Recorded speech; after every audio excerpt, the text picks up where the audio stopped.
Steve. I want to welcome you to our program.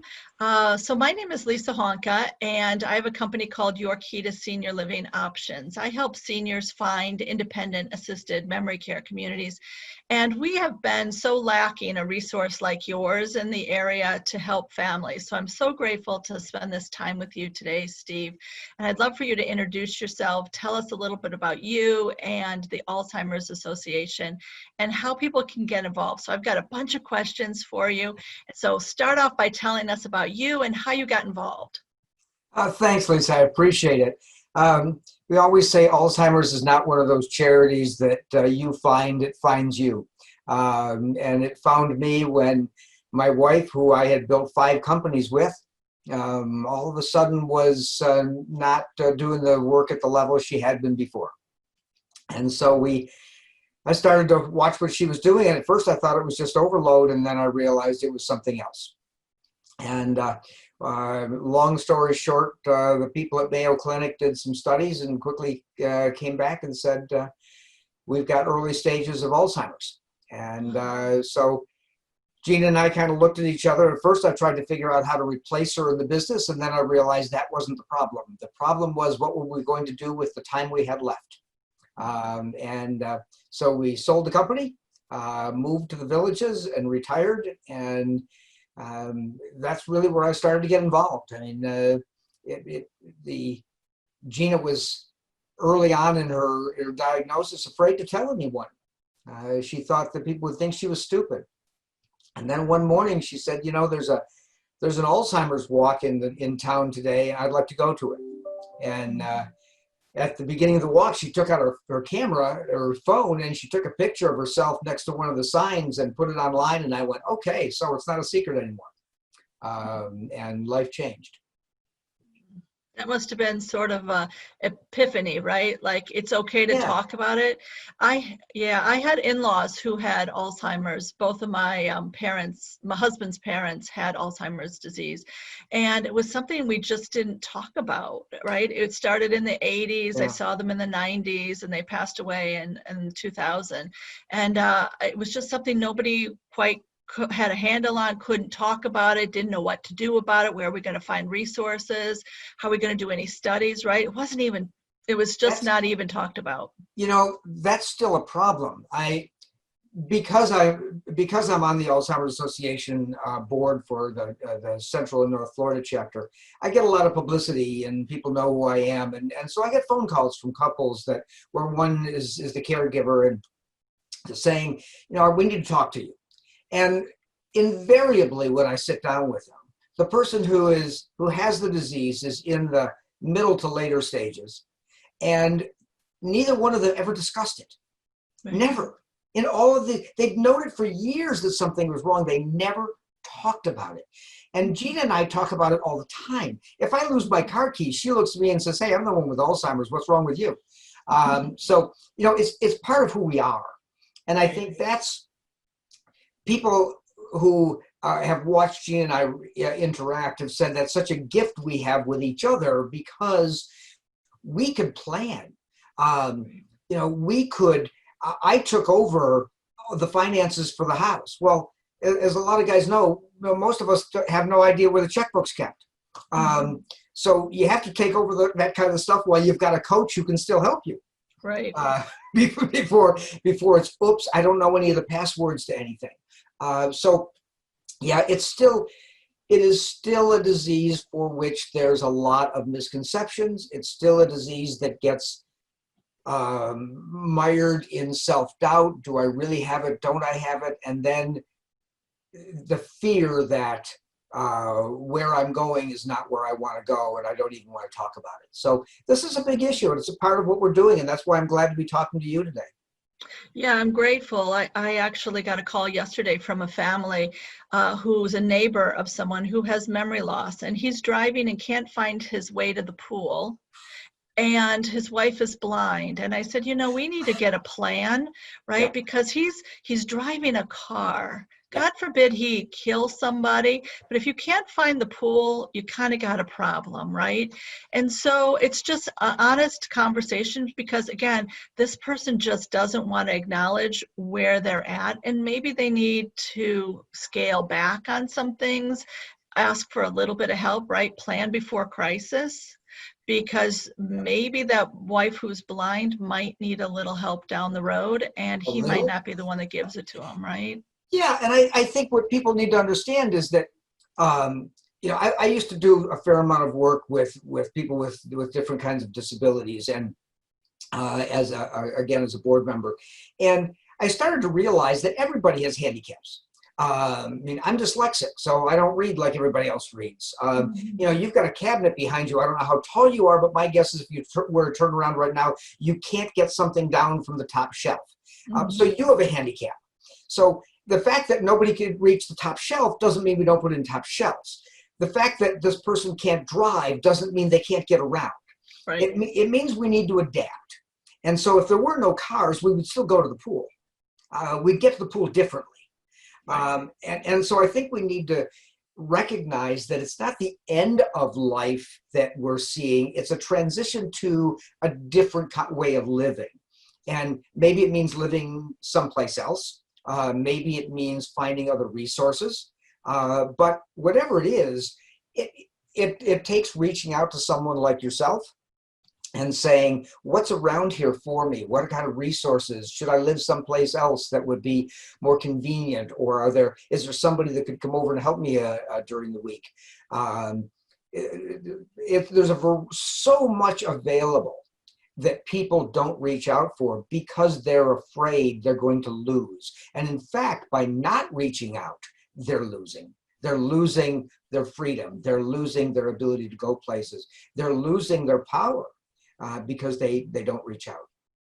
I think too, one of the things that I notice a lot is that by not making a decision about things for the future or not having that open conversation like you're having with your wife, decisions down the road are taken away from you because you didn't plan financially accordingly, medically you didn't plan accordingly, you didn't have honest conversations about this way at the beginning, right? So you're so far in, even with your adult children, right? What is the plan? Because the adult children come down and say, hey, come on back to Philadelphia. And you say, I'm not moving up north. What are you talking about, right? But you didn't have that conversation way in advance.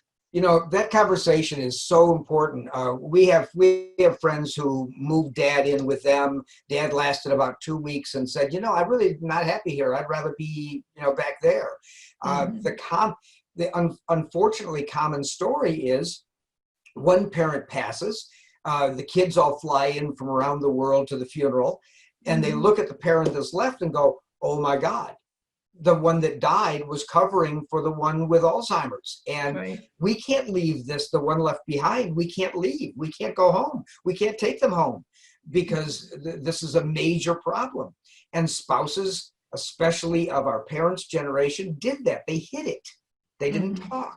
I mean, so we need to open that conversation. Gina and I have sat with our kids and said, listen, this is where the long-term care insurance is. This is how we're going to do it. This is when Gina wants to go to be taken care of. My wife looks at me and says, you're no good at taking care of me when I have the flu. How are you going to deal with this 24/7? Don't do it. We can afford to have professionals deal with it. Come visit me. And she says, by the way, it's going to be harder on you than me because she knows she's transitioning into a different mental state.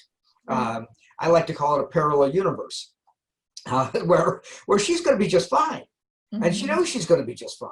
So, but having had those conversations and having sat down with attorneys and filled out, we live here in Florida where people move from all over the country. Guess what? Some of those wills that you signed in other states aren't valid in Florida. Right. And some of the power of attorney type things that you need when you're dealing with someone with Alzheimer's are beyond the normal spouse power. And so taking care of those things, sitting down with your financial people and saying, do we have the money put the way we want it so that we can get through this? If we're going into assisted living, how do we want money to be parceled out so that that can all work? So all of the earlier that stuff is taken care of, the easier it is to take care, to do. So difficult to do late. Yep, I always find people in crisis, right? So again, just talking about it ahead of time. So tell me about the Alzheimer's Association. What is their really umbrella, big picture? What do they do? I was just on your website, amazing resources there. Kudos to you guys, right? So tell us about the Alzheimer's Association, what they do, and then how people can get involved. Well, that's a great question. Thank you. The Alzheimer's Association is the largest nonprofit supporter of research for Alzheimer's and other dementias and other resources for people, for caregivers. Their motto is, we're looking for a world without Alzheimer's and other dementias. So we deal with more than just Alzheimer's, but most people aren't aware that Alzheimer's is about 80% of dementias. So it's the big one. A lot of our work is around funding research. We don't have a cure for it. We don't even have a good treatment. Some of the treatments, some of the diagnostic tools that are available today, for instance, the amyloid PET scans that people go through, that research was funded by the Alzheimer's Association. Mm-hmm. We wouldn't even have the basic diagnostic tools were it not for Alzheimer's. A lot of the protocols that are used in nursing homes and other places were funded through work of the Alzheimer's Association. Mm. And on our website at alz.org, there are two really important places. One is the phone number, the 800 number that's right up in the corner of the page. Mm-hmm. And anyone can call that number 24/7 and say, I don't know what to do. It's 2:00 in the morning and my husband just walked out the front door. Do I call the police or what do I do? Or I need a caregiver and I don't know what kind of caregiver I need. Can you help me? That 800 number is there. If you're looking for something more interactive, there are a variety of chat rooms and resources online that people can read through and interact. So whether you're looking for an article to read or somebody immediate to talk with, mm-hmm. or somebody to chat with on a regular basis as you're going through this, what becomes an increasingly isolating experience, the Alzheimer's Association is there for the caregiver. So we're working on both sides. In addition, we spend a lot of resources lobbying for more resources because, while I'm a conservative, I do understand that the kind of money we need can only be funded by the government. And so every year we go to Washington, D.C., and Gina comes too, and we lobby every senator and every congressman to make sure that they know that if they don't support research for Alzheimer's, the cost to the American public through Medicare is going to be catastrophic. So it's not just that we need it because we care about the people, we actually need it because we care about our government and our costs. So Alzheimer's Association organizes all of that. Those of us who are volunteers and go there, go on our own dime. We pay our own expenses to go. But that's a lot of work for one association to be doing this, to be doing all these support pieces, to be funding research, and then to be looking at the NIH, who, only a few years ago, the total research budget for the National Institute of Health for Alzheimer's research was about $400 million. Today, thanks to the Alzheimer's Association, it's someplace around $2.8 billion. Now, we know that cures for disease start at about $3 billion. So we're getting, we know because we've looked at cancer and other things. We know we're getting there to a point where we're probably going to find something. If people keep getting involved and people keep supporting our interests, in most areas around the country, there's a walk to end Alzheimer's every year. That's a great opportunity for people to come out, to donate, to learn more about it, to get involved. And that's what we need, is we need more, especially in this COVID world. This year, this year we had to change our walk. We couldn't bring everybody to a downtown park in every city and congregate and have speakers like we've always done it. So voila, we're going to do it like you and I are doing it right now. So we're going to have a virtual presentation in every town that will be online. And then we're asking people when they do their walk to do it through their own neighborhoods in small groups. It's especially important for us in this industry to be good social isolators, social distancers, because throughout the day, we interact with a highly vulnerable population. And it's not you and I that I'm worried about talking, catching it from each other. It's that if I give it to you an hour from now, you're over at a facility that's full of highly susceptible people. And that's our worry. So that's why we've done this. And it's really going to work. I think it's actually things that I think we're going to keep for the future. Some of this technology we're using now has a long-term value for us.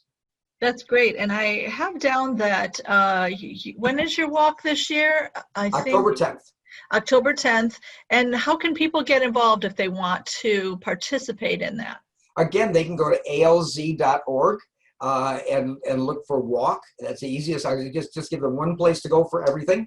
And if they go there and search for the Villages Walk, they'll find it. And they'll find how to sign up a team. They'll find our contact information. They'll find everything they need right there. It makes it very simple. If anybody wants to contact me, my email is steve@waterhousegroup.com, steve@waterhousegroup.com. So anybody can feel free to reach out to me. Love to hear from folks and love to know what kinds of issues they're dealing with and how we can help. That's great. Now, do you think we're getting closer on some cures for the Alzheimer's disease? What do you think? Or do you think it's in the next 5 years, 10 years? Are you starting to hear anything? That's a great question. Gina, when she was first diagnosed, entered the trial for a drug called aducanumab. And for people who've been watching the news lately, they've probably heard about Biogen and their application to the FDA for aducanumab. That's a drug that had seen some success. Gina herself actually had positive cognitive improvement, which is really rare. So that drug looks like it could be the first disease-modifying drug. In other words, a drug that actually improves the state of the disease or reduces the rate of decline for people with cognitive. Other drugs we have today are symptom modifying. So if people are getting irritated or those guys, we can calm them down, but it really doesn't affect the disease. So aducanumab would be the first, and it only works for a small class of people within the Alzheimer's community. So we've got a lot of work to do. There's so much research going on right now. I believe we're probably 5 years away from another really big breakthrough. We're probably 10 years away from really being able to start to think about managing it. But we have to remember that until very, very recently, until recent years, there was no way to actually diagnose Alzheimer's before you died. We had to look at your brain and open your head up, and that's not a real good thing to do in a doctor's office.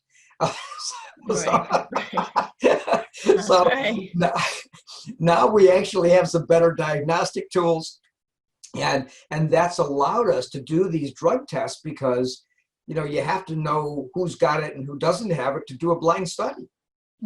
So we're, Dr. Alzheimer's, and there was one. Dr. Alzheimer's discovered this disease back at the turn of the century, back in the early 1900s, the turn of the previous century. And here we are, 100 years later, and we're still just scratching the surface at it, all because we had no real way to figure out who had it and who didn't before they died. So a lot of work to do. There is a lot of work to do. Now, is there information on your website on how to get involved with trial studies, or can you connect people with that? Absolutely. If people, again, go to alz.org, they're going to find the opportunity to get into drug trials, because there are quite a few drug trials going on around the country of various types. And they're, some of them are more complex. I was actually in one by accident. I happened to be at Mayo Clinic with Gina one day, and they said, "Ooh, we need you. We need to take a little piece of your skin because we're doing a test, and you can be a control because we know you don't have Alzheimer's. We're going to take both of you." So there's so many drug trials going on. Sometimes you just bump into them, but that's one of the things that someone who has Alzheimer's or who wants to get involved and just wants to be a control can do to help, is to raise your hand and say, "Sure, I'll go in that drug trial. I'll try it. Let's see what happens." You know, unless we have people participating, we never find the cure. That's true. We're seeing that more and more, and even the COVID right now, right? People stepping forward and saying, "I'll test drugs," right? It really is a badge of honor to really walk this and be the mavericks of people who are doing this. I know my mom was in a trial study. She was a nurse, and so she trialed some drugs for cancer, which was, breakthrough. Hopefully that helped find which medications did work. So yeah, well, I know how profoundly important it is. And my husband had cancer, and had it not been the people before him who took the crazy cocktail of drugs, he would not have survived what he did. So yeah, I tell people all the time that, you know, people say, "Why is there so much Alzheimer's today? Why are we talking about it?" And I tell people, I say, "You all caused it." I said, you donated to Cancer Society and helped cure cancer. You stopped smoking and took care of heart disease. And here we are all living longer because you did the right things for those diseases. And guess what? We peeled the onion back, and guess what the disease was inside it? Was Alzheimer's. And so we know what the path looks like. The path looks like volunteer, get involved, write a check. And then we know today that it's not a death sentence to be diagnosed with Alzheimer's. There are things you can do diet-wise that we know for many people can slow the rate, you know, and these are not huge diets that people aren't aware of. If you take a look at the Mediterranean diet, the Alzheimer's diet is so similar to the Mediterranean diet. You know, if you take out the fruits and put in nothing but berries and you know, blueberries, you pretty much have the brain diet. Good living, the number one thing any neurologist would tell anyone with Alzheimer's or afraid of it to do: go for a walk every day. If you did nothing else but go for a walk, you will do yourself good. Healthy bodies deal with all unhealthy things better than unhealthy bodies. That's true. So, that's right. Well, I don't know everything that you could do to be better, and I don't know which things that people are talking about probably are smoke and not really good for you. If it looks like it's making you healthy, you probably should do it anyway. Right. And it'll help for this. So what do you say to the caregivers who are actually in the midst of caring for their loved one, right? So of course they can change the diet, they can work with hydration, they can take a walk with their loved one, get some sunlight, mitigate the stress, right? Plan. But sometimes you need somebody to talk to. Sometimes it's beyond you, right? You just day in and day out, year in and year out, you need some support. Yeah. So where do they go to get that kind of support? I saw on your website you have some support group information. And absolutely. And again, I'll lead people back to the alz.org, because that's a repository for all that information. You can pick up that number, call the 800 number and say, "Listen, here's where I live and I need a support group," or "I need an adult daycare." You know, it's one thing to sneak off into a back bedroom and get on the phone and talk to somebody else about what you're afraid of and kind of walk through it, or Zoom with them as we're all doing these days. It's another thing to get a good night's sleep or two extra hours of a nap. And sometimes caregivers just need someone to come in. And I tell neighbors, you know, I say, you know who's in trouble in your neighborhood. They don't come out anymore. They don't walk around. They may not even subscribe to the newspaper anymore. You just don't see them. Go knock on their door.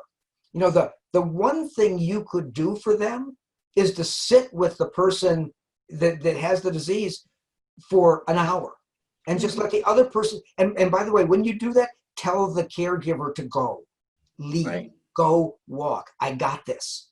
I've got this. You know, I've got my cell phone. I'll call you if it's a problem. You know, Right. because the caregivers need respite time. You know, we would never allow, by law, a nurse to work the kind of hours that a caregiver works. You're right. It's Right. illegal. Right. You got your ears open all the time when they're sleeping, and then you're always worried about them going off in the middle of the night, and then they're sleeping during the day while you're scrambling around doing the laundry and cooking and cleaning. And yeah, Right. it's really hard on the caregiver. It really is hard. Suicide rate amongst caregivers is 4 to 5 times higher than the average suicide rate. And even scarier, caregivers are likely to die before the person they're taking care of, partly because of the stress. And so I say to caregivers all the time, if you don't take care of you, you can't take care of them. That's right. And I said to one of my people that got together with the other day is a cyclist, as I am. And he said, you know, every time I go for a ride, he said, my wife, who can still stay home sometimes mostly by herself, gets mad at me because she can't go out and I can. And I said, then you need to lie to her. You need to tell her that you took a role as a leader in this thing, and you have to be there at 8 o'clock on Tuesday morning to go do your thing. Now, these little white lies are how you keep your sanity. People with Alzheimer's don't have the ability to have a rational conversation with you about some of these things. And so you sometimes you have to make up a story that gets you safe, that gets you to a place where you can take care of you. And the same thing with a caregiver. Why is that person coming in? Well, you may have to come up with a story that works. You can't, the thing that I hear all the time, and you do too, when we're dealing with caregivers, is they will always say, they'll ask us, how do I get her or how do I get him to do this? And when they ask that question, you know they don't understand yet. They don't understand the ability to train that person to do what they want them to do past a year or so ago. Yeah. And now they have to take that person's life over 100% themselves. They're in charge. And again, I say to them, if this feels like an enormous burden, it should. Yeah. Now, let's go get you the help you need so you can manage this burden, because the reality is the reality. Yeah. You're going to have to run it. It's a long marathon, isn't it? It's not a sprint, it's a marathon. And just really, again, preparing for that, looking to find your resources for in-home care through the church, through maybe even neighbors coming. I know one time, a couple years ago, a neighbor of mine had a mother who lived with them, and she reached out to all her neighbors. Turns out there was 4 retired nurses who said, I'll take an hour. And what a gift, right? 4 times a week. She had 1 hour that she could actually, my friend could step out and have a date with her husband, right? Because that person was also saying, oh my gosh, your mother, I thought she was staying for a year. I thought this was going to be over in a year, and it's like 4 years into it, right? It's sometimes the journey is very long, and you have to. You know, it doesn't have to be awful. You know, and if it's awful for the caregiver, then it's going to be awful for the person you're taking care of. Right. So you have to figure out how to make your life as good as it can be through this experience. Through the disease, right? I mean, it is a disease. There are people out there, as you say, there are people all over the place who have dealt with this. And if they knew you had a problem, if they knew you needed a couple hours a week, they would happily come. And I know most of us who've never been through these kinds of things don't understand that there are actually people out there who enjoy dealing with people who have these kinds of problems, these kinds of sicknesses, and actually enjoy the time of giving to take care of them. But they do. We all come to these diseases, whatever they are, cancer, Alzheimer's, we all come to them ignorant. We know nothing about how to deal with it. We know nothing about what we should do. It's okay to reach out for help. By the way, the place you won't find help in most cases is your physician. My physician refers people to me because he doesn't know what to do. He doesn't have the resources. He can't cure it. He doesn't have a pill. He says, I know where you can go to get some help, but it isn't here. And so if you don't get what you're looking for from your doctor, ALZ.org is going to get you anything from a neurologist that might be helpful to you, to the drug trials, to the other resources we were talking about before, just someone to talk to, or adult daycare. So don't feel that you should figure this out. You should know what to do about this, because your 60, 70 years of living did not prepare you for any of this. Yeah. And that's what I tell all my families too. I'm here as a resource, right? So if you need in-home care, if you're thinking about maybe a respite because you need to get to a wedding, right? Or you need to have surgery, I can find you a respite. Or maybe we need to be working on your legal papers, or just, again, financial planning ahead. So I'm here, again, as a resource, just like you are, trying to help people know that there's somebody there for them. So tell me, in this COVID-19 era that we're in right now, right? And life has changed for all of us. The caregivers are getting burned out. They can't go to their support groups that they once were going to. They can't take their loved one out for lunch, so suddenly they're cooking every single meal. There's such limited resources right now emotionally, right? They can't have their adult children down. They were looking forward to having their grandchildren down. Maybe they were going north for a big event. And so a lot of the caregivers, right, are feeling really squished because their opportunities for just having that respite moment, right?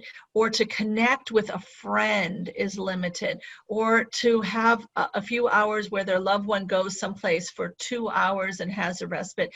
Everything is different. And how is that affecting you and your organization today? Well, it's kind of interesting. We recognized early on that there was a problem of isolation. And so the Alzheimer's Association got together with the Department of Elder Affairs for the state of Florida and found some money and put together what we call Project Vital, in which we put together iPods and tablets that we could take into facilities that didn't have those resources, and allow people to be able to chat with their loved ones through the virtual world. That didn't work for everybody with Alzheimer's. Some people found that difficult, but some people found it wonderful. So it was a patch. It was a way of it was better than leaning up against the outside window on a rainy day. So right. We did that. It was a wonderful thing, and it worked very, very well in so many cases. We've also tried to protect them by changing the way we do business. Alzheimer's Association employees no longer are doing any face-to-face meetings. Everything is Zoom now. We're doing everything this way. Again, because we don't want to contract anything that we would then take into a facility or to somebody we're talking with. And we're recognizing that many of the people who have Alzheimer's also have other comorbidities. And that puts them at really, really high risk for a fatality from COVID-19. And so we need to protect them. We need to protect these people. And that means that, maybe you don't bring the grandkids down for Christmas and bring this disease into the house. As much as you would love to have that one more Christmas with mom or dad, maybe this is not going to be the year for that. Hopefully by Christmas we know where we are, but I can tell you that we're not there yet. And so I think people need to be very smart. We're doing that within the association. We're doing as much isolating as we possibly can and still doing business.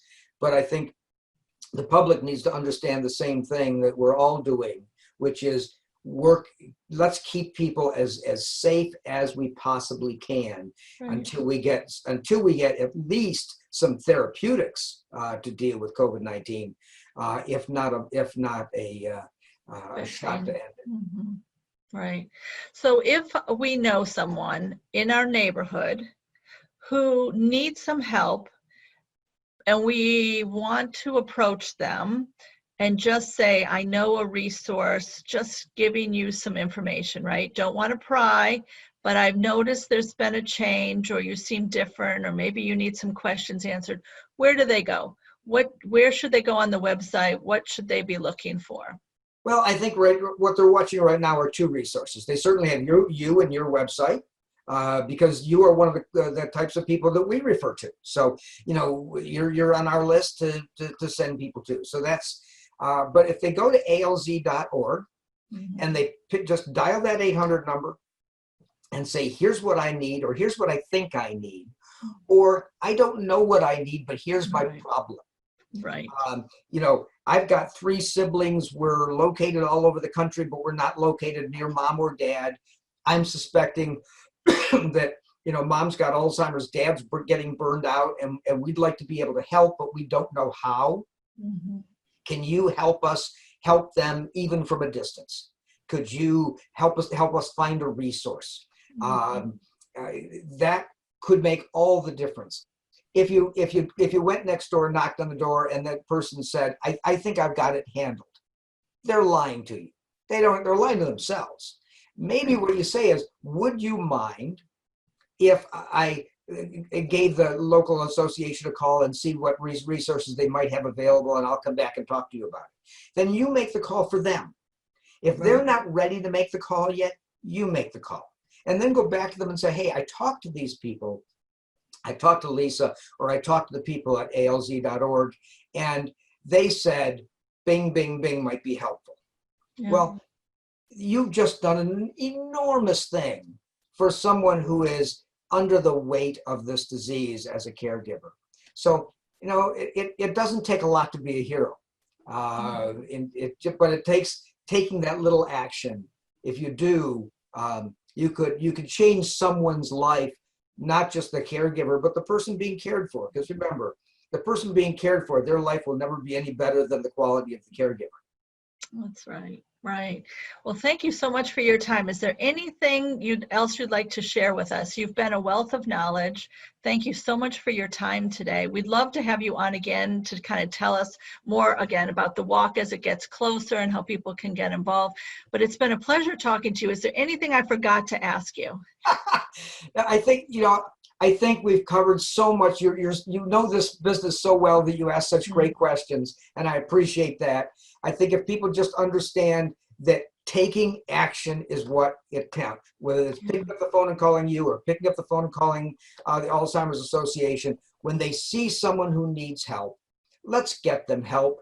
Let's not let Alzheimer's be a backroom hidden disease. Let's bring it out into the light.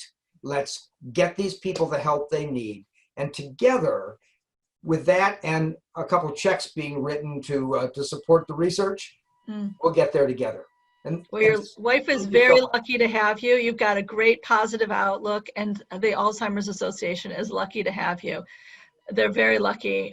You're just a wealth of knowledge, and your enthusiasm has really lifted my spirits today. So thank you for joining us. I appreciate it, and thank you so much for the time. All right. Hopefully we'll see you around the walk, right? So I look forward to it. I'm looking forward to being a sponsor. Take care. Thank you. Take care. All right. Bye-bye. Bye.